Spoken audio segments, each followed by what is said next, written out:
Vault is an 8-episode miniseries released on Prime Video in 2024, and this television series is obviously just based off of the games, also all pretty solid, except for maybe just a few duds here and there, but overall a pretty solid franchise. This show was made in a format to where it was made so you would binge the series.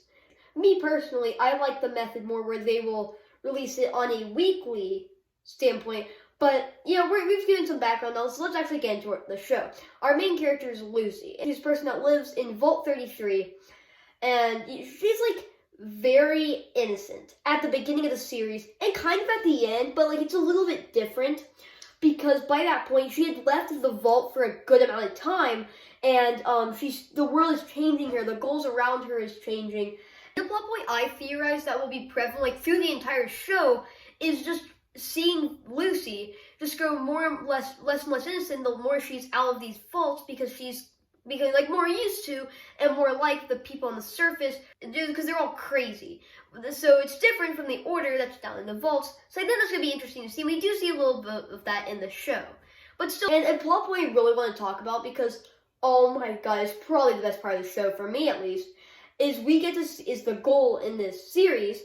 He's played by Walton Goggins, and in this show, he plays a Ghoul. But 200 years back, when the bombs first fell, he was an actor, and he also happened to be the spokesperson for Vault-Tec. And he mainly got this job to be the spokesperson for Vault-Tec because his wife was an exec up in Vault-Tec company, with the vaults and everything. And we had to figure out a lot more about Vault-Tec through this plot line. There's suspicions of Vault-Tec as tensions rise in the world and the war and everything.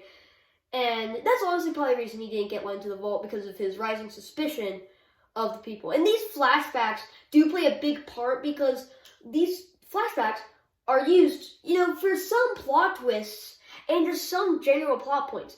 For instance, Lucy's dad played a very big part in dropping those bombs and making the vaults.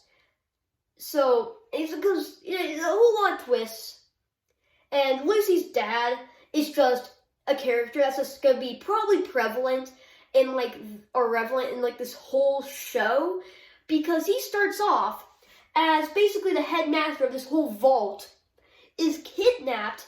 Then there's another plot twist that maybe he's not such a good guy. He gets steals one of the big metal suits from the Brotherhood, and then just flies off, and then there's a New Vegas reference, where he's probably going to try to take over. So, there's a lot going on, and, he's probably going to be a very relevant character, kind of like a villain, a reoccurring villain in this series.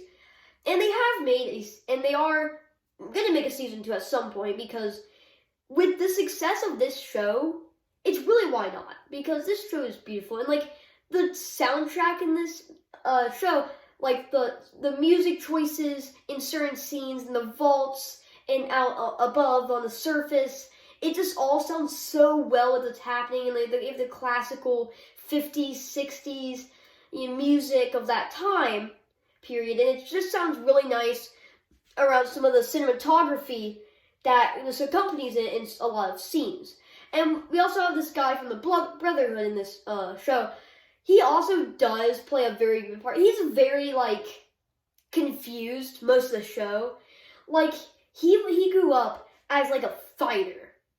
So then, when he's brought into a vault, where it's just this nice, everybody's loving and everything, he's just all around confused around, why are all these people being like this? He's just genuinely confused. So yeah, and they eventually get kicked out, but he's like, I gotta save Lucy. So then he just throws around everybody when they're just kindly leaving the vault, just kindly being kicked out with a care package. I mean, there's a lot of things that he's kind of comic relief is very prevalent in the show, because they are able to mix action, story, and just a ton of other things and drama into this one show, which is just so great to see. And I really do hope they do well with season 2, because I feel it does have the potential to fall in the box that some other shows like this do, where, they'll have a really solid maybe first and second season, but then the characters stuff will just happen with them.